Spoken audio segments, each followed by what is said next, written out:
पिछले वीडियो में हमने सुना आत्मा या चेतना जिन अणुओं से अपने को अभिव्यक्त करती है वो प्रकाश अणु हैं। प्रकाश अणुओं को प्राण, विधायक शक्ति, अग्नि, तेजस कहना चाहिए। ये प्रकाश अणु जितने शुद्ध, दिव्य, तेजस्वी होंगे, व्यक्ति उतना ही महान, तेजस्वी, यशस्वी, वीर और साहसी होगा। और व्यक्ति जितना निकृष्ट होगा उतने ही ये अणु शिथिल, मंद और काले होंगे। जब तक जन्म जन्मांतरों के दूषित और गंदे संस्कार इन प्रकाश अणुओं को मटमैला कर देते हैं और जब तक इन दूषित प्रकाश अणुओं का दिव्य प्रकाश अणुओं में परिवर्तन नहीं होता, तब तक मनुष्य किसी भी परिस्थिति में अपनी दशा सुधार नहीं पाता। जब हम गायत्री उपासना करते हैं तो हमारे भीतर के दूषित प्रकाश अणुओं को हटाने और उनके स्थान पर दिव्य प्रकाश अणु भर देने का माध्यम गायत्री का देवता सविता अर्थात सूर्य होता है। इसीलिए गायत्री उपासना के साथ साथ सूर्य का ध्यान भी करना पड़ता है। ध्यान की अवस्था में सूर्य के विद्युत चुंबकीय प्रवाह से अपने मस्तिष्क की चोटी वाले स्थान की ग्रंथियों का संबंध जुड़ जाता है और सूर्य तेज के कण हमारे शरीर में प्रवेश करते हुए चले जाते हैं। इस तरह अपना प्राण शरीर विकसित होता हुआ सूर्य प्रकाश के समान हल्का, दिव्य और तेजस्वी होता चला जाता है। जिस दिन ये सारे प्रकाश अणु बदल जाते हैं उसी दिन साधक गायत्री सिद्ध या सूर्य की गति वाला हो जाता है। जब तक शरीर में एक भी दूषित अणु रहेगा तब तक साधक के चित्त में कोई न कोई अस्थिरता बनी ही रहेगी। पर जब ये प्रकाश अणु पूरी तरह से शुद्ध, सात्विक हो जाएंगे, सभी आशंकाएं और अस्थिरताएं मिट जाएंगी। जिस तरह सूर्योदय होने से कमल खिलता है और अस्त होने से बंद हो जाता है, उसी तरह नाभि कमल, हृदय कमल और सहस्रार कमल सूर्योदय के समय खिलते हैं और सूर्यास्त के समय निष्क्रिय हो जाते हैं। सूर्य का ध्यान करने के लिए नदी तट, पर्वत, गुफा, जंगल या अपने कमरे में सूर्य की तरफ मुख करके ध्यान करना चाहिए। प्रकृति के सानिध्य में ध्यान करने से प्रकृति में चेतना होने के कारण प्रकृति की मदद से ध्यान होना आसान हो जाता है। ब्रह्म मुहूर्त में यथासंभव शरीर व मन से शुद्ध होकर नेत्र बंद करके प्रातःकालीन उदीयमान स्वर्णिम सविता का ध्यान करें। भावना करें कि स्वर्णिम सूर्य की किरणें अपने शरीर में प्रवेश कर रही हैं और उसकी स्थिति चंद्रमा जैसी बन रही है। सूर्य से प्रकाश ग्रहण करके चंद्रमा चमकता है और अपने शीतल प्रकाश से रात्रि में अमृत बरसाता है। समझना चाहिए कि ध्यान की स्थिति में सूर्य किरणों का प्रवेश साधक के शरीर में हुआ और वो चंद्रमा की तरह अमृत ज्योति से भर गया। ये ध्यान कोमल सूर्य के अर्थात प्रातःकालीन उदीयमान स्वर्णिम सूर्य के सम्मुख बैठकर ही हो सकता है। स्वर्णिम सूर्य का ध्यान मस्तिष्क मध्य ब्रह्मरंध्र से आरंभ किया जाए। ध्यान ठीक प्रकार बन पड़ने में कुछ दिन लगते हैं। अभ्यास से ही साधना परिपक्व होती है। इसका चिन्ह ये है कि बिना आँख खुले ही देव के भाव दर्शन बनने लगे। प्रतीत हो चले कि अंतः क्षेत्र में ध्यान से दिव्य प्रकाश अवतरण आरंभ हो गया। मस्तिष्क के मध्य में एक हल्का छाया सौम्य सूर्य उदय हुआ। ध्यान के समाप्त होने पर आंखें खोलकर देव दर्शन के भाव से सूर्य दर्शन करके दोनों हथेली सूर्य की ओर रखकर दोनों हथेलियों को गायत्री मंत्र बोलते बोलते परस्पर मलकर मुख, मस्तिष्क और हृदय पर धीरे धीरे फेरना चाहिए। गायत्री महामंत्र सूर्य का मंत्र है। गायत्री में गय का अर्थ संस्कृत में प्राण और त्रि का अर्थ त्राण से है। गायते प्राणा इति गायत्री अर्थात जो प्राणों का त्राण करती हैं, रक्षा करती हैं, उन्हें गायत्री कहते हैं। तांडेय, जैमिनी तथा शतपथ ब्राह्मण ग्रंथों ने प्राण को गायत्री प्राणो वै गायत्री कहा है। तांडेय में कहा गया है ये विद्युत ही गायत्री है। इस प्रकार हम देखते हैं कि गायत्री, प्राण, विद्युत सब एक ही तत्व हैं। उसी से जीवन के समस्त व्यापार चलते हैं। प्राण ही गायत्री हैं। गायत्री मंत्र में प्राण या जीवनी शक्ति समाहित है।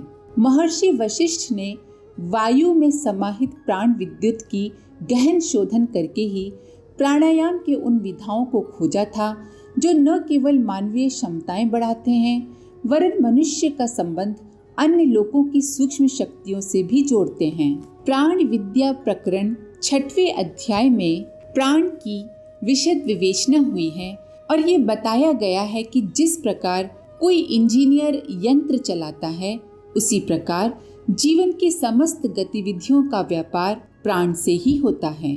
गायत्री सावित्री उपासना के समय सूर्य से किस तरह विशाल परिमाण में प्राण ऊर्जा आकर्षित, धारण और विकसित की जा सकती है, इस पर भारतीय मनीषियों ने व्यापक खोज की थी। प्राण को तत्वदर्शियों ने 2 भागों में विभक्त किया है। एक है अणु। अणु अर्थात पदार्थ का सबसे छोटा अंश या कण, और दूसरा भाग है विभु। विभु अर्थात वह जो चेतना जगत में जीवन बनकर लहलहा रहा है, सर्वव्यापी है। जीव चेतना में प्राण की एक सीमित मात्रा भरी हुई है जिसके द्वारा जीवन का दैनिक व्यापार चलता है। ब्रह्मांड में प्राण शक्ति प्रचुर मात्रा में व्याप्त है। ब्रह्मांड एक ऐसा विराट सागर है जिसमें प्राण तत्व हिलोरे ले रहा है। शरीर में स्थित प्राण तत्व को आत्माग्नि कहा जा सकता है और ब्रह्मांड में स्थित प्राण को ब्रह्माग्नि। आत्माग्नि लघु है, छोटी है। ब्रह्माग्नि विभु है, सर्वव्यापी है। एक बूंद है तो दूसरा सागर है। इस प्रकार मूलतः एक होते हुए भी प्राण तत्व के 2 रूप बन गए हैं। तालाब में जब वर्षा होती है वो विपुल जल राशि अपने में भरकर परिपूर्ण हो जाता है। वर्षा का अनुदान न मिलने पर तालाब सूख जाता है, घट जाता है और पानी में भी गंदगी बढ़ती है। इसीलिए तालाब को स्वच्छ रखने के लिए नए वर्षा जल की आवश्यकता पड़ती है। ठीक इसी प्रकार आत्माग्नि में ब्रह्माग्नि का अनुदान सतत पहुँचते रहना आवश्यक है। जिस साधना द्वारा इस प्रयोजन की पूर्ति होती है उसे प्राणायाम कहते हैं। प्राणायाम अर्थात प्राण का आयाम। प्राणायाम प्राण तत्व बढ़ाने की एक ऐसी प्रक्रिया है जिसमें जीवात्मा का शुद्र प्राण ब्रह्म चेतना के महाप्राण से जुड़कर उसी के समान बन जाता है। शरीर शास्त्र की दृष्टि से यूं तो डीप ब्रीदिंग अर्थात गहरी सांस लेने को आरोग्यवर्धक बताया गया है। इससे फेफड़ों को अधिक ऑक्सीजन की मात्रा मिलती है जो स्वास्थ्य संतुलन एवं स्वास्थ्य अच्छा रखने में सहायक सिद्ध होती है। पर अध्यात्म विज्ञान में जिस प्राणायाम की चर्चा की जाती है वो शरीर शास्त्रियों की प्रचलित डीप ब्रीदिंग से भिन्न होती है। गहरी सांस में अतिरिक्त ऑक्सीजन मिलने और स्वास्थ्य अच्छा होने से मात्र शारीरिक स्थूल प्रयोजन पूरा होता है, पर यौगिक प्राणायामों में चैतन्य प्राण तत्व का महत्वपूर्ण लाभ साधक को मिलता है। उल्लेखनीय है कि ऑक्सीजन और प्राण तत्व एक नहीं है। निखिल ब्रह्मांड में दूध में घी की भांति वायु में प्राण तत्व घुला मिला तो जरूर है, परंतु ऑक्सीजन स्वयं प्राण नहीं है वरन प्राण का संवाहक है, अर्थात प्राण को ले जाने वाला है, ढोने वाला है। प्राणायाम प्रक्रिया में ब्रह्मांड व्यापी महाप्राण के लहलहाते सागर में से अभीष्ट परिमाण में इच्छित मात्रा में प्राण तत्व खींचकर आत्म प्राण तक पहुंचाया जाता है। इस प्रकार आंतरिक प्राण संपदा की मात्रा धीरे धीरे बढ़ती जाती है, जिससे भौतिक सफलताओं और आत्मिक विभूतियों का बंद या अवरुद्ध मार्ग खुल जाता है। विविध प्रयोजनों के लिए विविध प्रकार के प्राण प्रक्रिया होती हैं। अनेकों प्रकार के प्राणायामों का वर्णन योग ग्रंथ में आता है। विविध प्रयोगों के लिए विभिन्न प्रकार के प्राणायामों का अवलंबन लिया जाता है। मानवीय सत्ता में शक्ति का भांडागार बीज रूप में विद्यमान है, जिसे कुंडलिनी महाशक्ति के रूप में जाना जाता है। प्राणायाम की विशिष्ट प्रक्रिया उस महाशक्ति के जागरण में विशेष सहयोग करती है।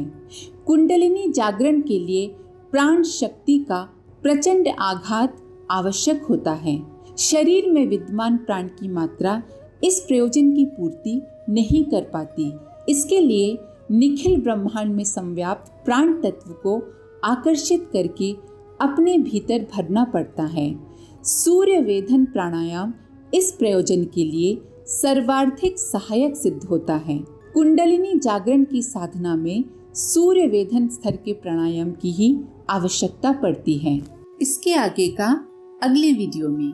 अगर आपको इस वीडियो से कुछ सीखने को मिला हो तो वीडियो को लाइक करें, अपने प्रियजनों के साथ शेयर करें और चैनल को सब्सक्राइब जरूर करें। माँ गायत्री की कृपा आप पर बनी रहे। हम फिर मिलेंगे अगले वीडियो के साथ। धन्यवाद। ओम शांति।